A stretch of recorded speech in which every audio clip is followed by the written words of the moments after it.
2025 model Suzuki యాక్సెస్లో ఏటెట్ change చేశారో తెలుసుకుందాం.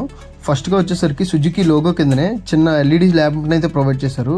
ఇదే కాకుండా ఫ్రంట్ ఎల్ఈడి ఉంది కదా, ఎల్ఈడిని కొద్దిగా డెవలప్ చేశారు, ఎక్కువగా బ్రైట్గా ఉండే. ఓల్డ్ వెహికల్తో పోల్చుకుంటే ఫినిషింగ్ అయితే బాగా డెవలప్ చేశారని చెప్పొచ్చు.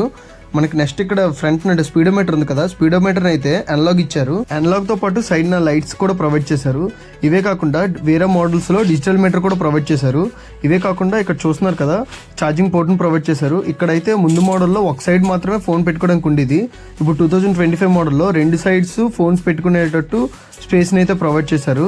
ఇవే కాకుండా రెండు హుక్స్ అయితే ప్రొవైడ్ చేశారు, ఫ్రంట్ ఒకటిని లెగ్ కిందన. ఈ రెండు హుక్స్ వల్ల ఎక్కువగా క్యారీ చేసే విధంగా యూజ్ అయ్యేటట్టు. నెక్స్ట్ బూట్ స్పేస్ అయితే పెంచారు. బూట్ స్పేస్ అయితే 24.4 లీటర్స్ బూట్ స్పేస్ అయితే ప్రొవైడ్ చేశారు. బూట్ స్పేస్ అయితే చాలా వరకు డెవలప్ చేశారని చెప్పొచ్చు. నెక్స్ట్ ఈ వెహికల్ కి కీ ఫ్యూచర్ అయిన హజార్ లైట్స్ అయితే ప్రొవైడ్ చేశారు. ఈ లైట్స్ వల్ల చాలా వరకు హైవేలో వెళ్ళేటప్పుడు మనకు యూజ్ ఉంటుంది. మనం ఎప్పుడైనా సైడ్ కాపాలన్నా లేకపోతే ఏమైనా బ్రేక్ డౌన్ అయినా కూడా ఈ లైట్స్ బాగా ఉపయోగపడతాయి. నెక్స్ట్ ఇక్కడ టెయిల్ ల్యాంప్ ఉంది కదా, ప్రీవియస్ వెహికల్ తో పోల్చుకుంటే ఈ వెహికల్ కి టెయిల్ ల్యాంప్ అయితే చిన్న చేసి చాలా యూనిక్ గా చూపిస్తున్నారు. ఇవే కాకుండా మనకి పెట్రోల్ ట్యాంక్ ఉంది కదా, పెట్రోల్ ట్యాంక్ అయితే ఓన్లీ మనకి బయటకే ఉండేది, ఇప్పుడు మొత్తం క్లోజ్ అయ్యే విధంగా ఒక ప్లేస్ని అయితే ప్రొవైడ్ చేశారు.